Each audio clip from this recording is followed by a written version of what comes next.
जय गुरुजी। अथ श्री वामन पुराणं चतुर्विंशोऽध्याय। ऋषय ऊचु देवानां बुहिनः कर्म यदवृत्तास्ते पराजिता कथं देवाधिदेवसो विष्णुर्वामनतां गतः। लोमहर्षण उवाच बलिसंस्थं च त्रैलोक्यं दृष्ट्वा देवः पुरन्दरः मेरुप्रस्थं ययो शक्रः स्वमातुर्निलयं शुभं समीपं प्राप्य मातुश्च कथयामास तां गिरम् आदित्याश्व यथा युद्धे दानवेन पराजिता। अदितिर्वाच यदेवं पुत्रयुष्माभिः शक्यो हन्तुमाहवे बलिर्विरोचनसुतः सर्वेष्वेव मरुद्गणे सहस्रशिरसा शक्यः केवलं हन्तुमाहवे तेनैकेन सहस्राक्ष न सहान्येन शक्यते। तद्वत् पृच्छामि पितरं कश्यपं ब्रह्मवादिनं पराजयार्थदैत्यस्य बलेत् सत्य महात्मनः ततोदित्या सहसुराः सम्प्राप्ता कश्यपान्तिकम् तत्र पश्यन्तमारीचं मुनिं दीप्ततपोनिधिम्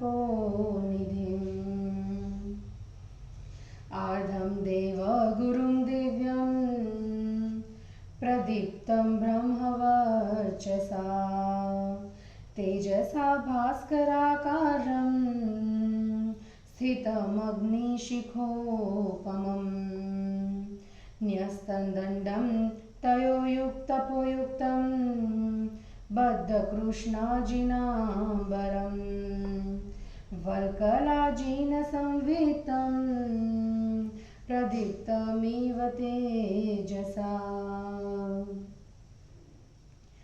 हुताशमिव दीप्यन्तम् आज्यगन्धपुरस्कृतं स्वाध्यायवन्तं पितरं वपुष्मन्तमिवालनं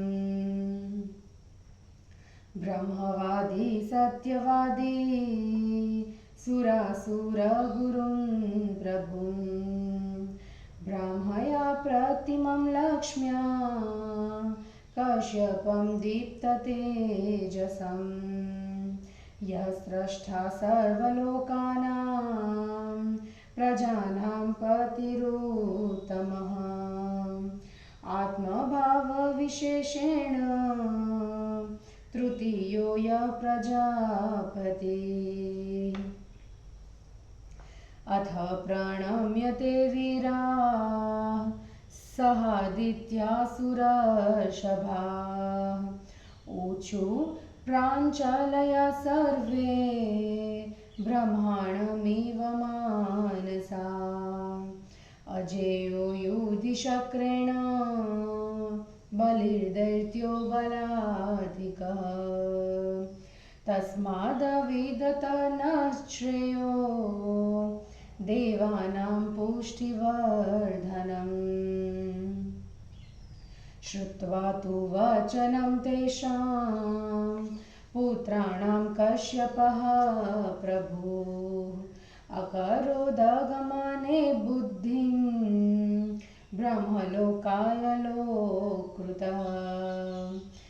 कश्यप उवाच शक्र गच्छाम सदनं ब्रह्मणः परमाद्भुतं तथा पराजयं सर्वे ब्रह्मणः ख्यातुमुदतः सहादित्या ततो देवा याता काश्यपमाश्रमम् प्रस्थिता ब्रह्मसदनं महर्षिगणसेवितम् ते मुहूर्तेन सम्प्राप्ता ब्रह्मलोकं सुवर्चसः दिव्ये कामगमैर्याने यथा हस्ते महाबलः ब्रह्माणं द्रष्टुमिच्छन्तः तपोराशीनमव्ययम् अद्य गच्छन्त विस्तीर्णा ब्रह्मण परमां सभां षट्पदोद्वितमधुरां सामगे समुदीरितां श्रेयस्करी ममित्रन्ध्वीं दृष्ट्वा सञ्जह्यशुस्तदा रुचो ब्रह्रुच मुख्येष्व प्रोक्तः क्रमपदाक्षराः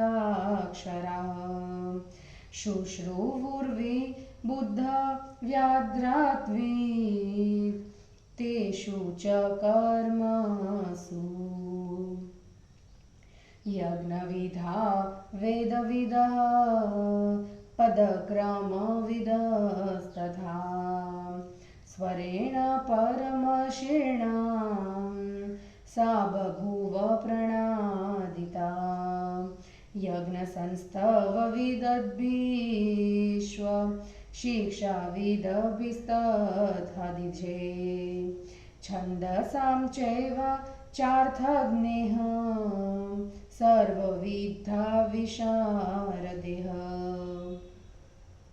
लोकायतीकमुच्छेच्छ्व शुश्रुवु स्वरमीरितं तत्र तत्र च विप्रेन्दा नियता शांसिस्तव्रतः जप होम परामुख्या दद्वशु कश्यपात्मजः तस्यां सभायामास्ते स ब्रह्मलोकपितामहः सुरासुरगुरु श्रीमान् विधया वेदमायया उपासन्त च तत्रैव प्रजानां पतयः प्रभुम् दक्षः प्रचेता पुलहो मरीचिष्वद्विजोत्तमः भूभृगुरत्रिर्वसिष्ठश्व गौतमो नारद्वस्तथा विद्यास्तथान्तरिक्षं च वायुस्तेजो जलं महीं शब्दस्पर्शस्वरूपं च रमो गन्धस्तथैव च प्रकृतिष्व विकारस्व यच्चान्यत कारणं महत सांगोपाङ्गाश्वत चत्वारो वेदालोकपतिस्तथा नयाश्वक्रतवश्वेव संकल्पः प्राण एव च एते चान्ये च बहवः स्वयंभुवमुपासते अर्थो धर्मश्व कामश्व क्रोधो हर्षश्वनीत्यशः शुक्रो बृहस्पतिश्चैव संवर्तोऽथ बुधस्तथा शनेश्वरश्वराहुष्व ग्रहाः सर्वे व्यवस्थिताः मरुतो विश्वकर्मा च वसवश्वद्विजोत्तमः दिवाकरश्व सोमश्व दिवारात्रिस्तथैव च अर्धमासाश्व ऋतवः षट् च संस्थिता तां प्रविश्य सभां दिव्यां ब्रह्मणः सर्वकामिकां कश्यपस्त्रीदशे सार्थ पुत्रे धर्मभृतां वरः सर्वतेजोमयीं दिव्यां ब्रह्मर्षिगणसेवितां ब्राह्म्यया श्रियसेव्यमान् आमञ्चित्यां विगतक्लमाम् ब्रह्मणां प्रेक्ष्यते सर्वे परमासनमास्थितं शिरोभिः प्रणता देवं देवा ब्रह्मर्षिभिः सह ततः प्रणम्य चरणो नियतः परमात्मनः विमुक्ता सर्वपापेभ्यः शान्ता विगतकल्मषः दृष्ट्वा तु तान् सूरान् सर्वान् कश्यपेन सहागतान् आह ब्रह्मा महातेजा देवानां प्रभुरीश्वरः।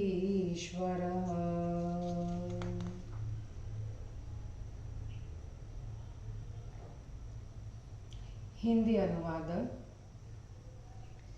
वामन चरित के उपक्रम में देवताओं का कश्यप जी के साथ ब्रह्मलोक में जाने का वर्णन। ऋषियों ने कहा, आप हमें यह बतलाइए कि देवताओं ने कौन सा कर्म किया जिससे प्रभावित होकर वे दैत्य पराजित हुए तथा देवादिदेव भगवान विष्णु कैसे वामन बना। लोमहर्षण ने कहा,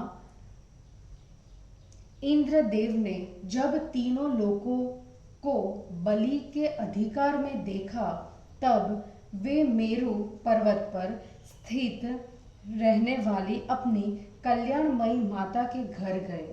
माता के समीप जाकर उन्होंने उनसे यह बात कही जिससे देवगण युद्ध में दानव बलि से पराजित हुए थे। माता अदिति ने कहा, पुत्र, यदि ऐसी बात है तो तुम लोग संपूर्ण मरुद गणों के साथ मिलकर भी संग्राम में विरोचन के पुत्र बलि को नहीं मार सकते। सहस्त्राक्ष युद्ध में केवल हजारों सिर वाले भगवान विष्णु ही मार सकते हैं। उनके सिवा किसी दूसरे से वह नहीं मारा जा सकता।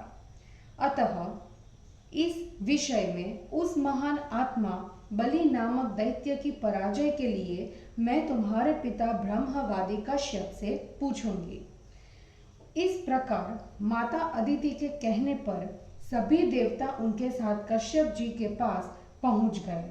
वहां जाकर उन लोगों ने तपस्या के घनी मरीचि के पुत्र आद्य एवं दिव्य पुरुष देवताओं के गुरु ब्रह्म तेज से देदीप्यमान और अपने तेज से सूर्य के समान तेजस्वी अग्नि शिखा की भांति दीप्त सन्यासी के रूप में तपोयुक्त वल्कुल तथा मृग चर्म धारण किए हुए घी की गंध से आप्यायित अग्नि के समान जलते हुए स्वाध्याय में लगे हुए मानो शरीरधारी अग्नि ही हो एवं ब्रह्मवादी सत्यवादी देवों तथा दानवों के गुरु अनुपम ब्रह्म तेज से पूर्ण एवं शोभा से दीप्त कश्यप जी को देखा। वे देवताओं के पिता श्री कश्यप जी सभी लोकों के रचने वाले श्रेष्ठ प्रजापति एवं आत्मभाव अर्थात अध्यात्मत्व की विघ्नता की विशिष्टता के कारण ऐसे लग रहे थे जैसे तीसरे प्रजापति ही हो। फिर अदिति के साथ समस्त देववीर उन्हें प्रणाम कर उनके हाथ जोड़कर ऐसे बोले जैसे ब्रह्मा से उनके मानस पुत्र बोलते हैं। बलशाली दैत्य राज बलि युद्ध में इंद्र से अपराजय हो गया है, अतः हम देवों के सामर्थ्य की पुष्टि वृद्धि के लिए आप कल्याणकारी उपाय करें। उन पुरुषों की बातें सुनकर लोगों को रचने वाले सामर्थ्यशाली कश्यप ने ब्रह्मलोक में जाने का विचार किया। फिर कश्यप ने कहा, इंद्र, इस हम सभी अपनी पराजय की बात ब्रह्मा जी से कहने के लिए तैयार होकर उनके परम अद्भुत लोकों को चले। कश्यप के इस प्रकार कहने पर अदिति के साथ कश्यप के आश्रम में आए हुए सभी देवताओं ने महर्षि गणों से सेवित ब्रह्मा सदन की और प्रस्थान किया। यथा योग्य इच्छा के अनुसार चलने वाले दिव्य यानों से महाबली एवं तेजस्वी वे सभी देवता क्षण मात्र में ही ब्रह्मलोक में पहुंच गए और तब वे लोग तपोराशि अव्यय ब्रह्मा को देखने की इच्छा करते हुए ब्रह्मा के विशाल परम श्रेष्ठ सभा में पहुंचे। वे भ्रमरों की गुंजर से गुंजित सामगान से मुखरित कल्याण की विधायिका और शत्रुओं का विनाश करने वाले उस सभा को देखकर प्रसन्न हो गए। उस स्थान पर उन श्रेष्ठ देवगणों ने विस्तृत विशाल अनेक कर्मानुष्ठानों के समय श्रेष्ठ ऋग्वेदियों के द्वारा क्रम पदाही उच्चरित ऋषाओं को सुना। वह सभा यज्ञ विधा के ज्ञाता एवं पदक्रम प्रभुति वेद पाठ के ज्ञान वाले परम ऋषियों के उच्चारण की ध्वनि से प्रतिध्वनित हो रही थी। देवों ने वहां यज्ञ के संस्तवों के ज्ञाताओं, शिराविदों और वेद मंत्रों के अर्थ जानने वालों, समस्त विधाओं में पारंगत द्विजों एवं श्रेष्ठ लोकायतिकों के द्वारा उच्चरित स्वर को भी सुना।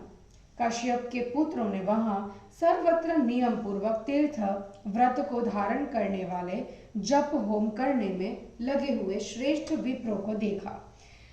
उसी सभा में लोग पितामह ब्रह्मा विराजमान थे। उस सभा में वेदमाया विधा से संपन्न सूरों एवं असुरों के गुरु भी उपस्थित थे। प्रजापति गण उन प्रभु की उपासना कर रहे थे। द्विजोत्तमों दक्ष, प्रचेता, पुलह, मरीचि, मृगु, अत्रि, वशिष्ठ, गौतम और नारद एवं सभी विधाएं आकाश, वायु, तेज, जल, पृथ्वी, शब्द, स्पर्श, रूप, रस और गंध एवं प्रकृति विकार अन्य महत् कारण अंगों एवं उपांगों के साथ चारों वेद और लोकपति नीति, यज्ञ संकल्प प्राण ये तथा अन्य देव, ऋषि, भूत तत्वादि ब्रह्मा की उपासना कर रहे थे। द्विज श्रेष्ठों अर्थ, धर्म, काम, क्रोध, हर्ष, शुक्र, बृहस्पति, संवर्त, बुध, शनैश्चर और राहु आदि सभी ग्रह भी वहां यथास्थान बैठे थे। मरुदगण, विश्वकर्मा, वसु, सूर्य, चंद्रमा, दिन, रात्रि, पक्ष, मास तथा 6 ऋतुएं भी वहां उपस्थित थी। धार्मिकों में श्रेष्ठ कश्यप ने अपने पुत्र देवताओं के साथ ब्रह्मा की उस सर्व मनोरथमयी, सर्व तेजोमयी, दिव्य एवं ब्रह्मणेश गणों से सेवित तथा ब्रह्म विचारमयी, सरस्वती एवं लक्ष्मी से सेवित अचिंत्य तथा खिन्नता से रहित सभा में प्रवेश किया। तब उनके साथ में गए सभी देवताओं ने श्रेष्ठ आसन पर विराजमान ब्रह्मा जी को देखा और उन्हें ब्रह्मर्षियों के साथ झुककर सिर से प्रणाम किया। नियम का पालन करने वाले वे सभी परमात्मा के चरणों में प्रणाम करके संपूर्ण पापों से मुक्त देवेश्वर ब्रह्मा ने कश्यप के साथ आए हुए उन सभी देवताओं को देखकर कहा। इस प्रकार श्री वामन पुराण में 24वां अध्याय समाप्त हुआ। जय गुरु जी।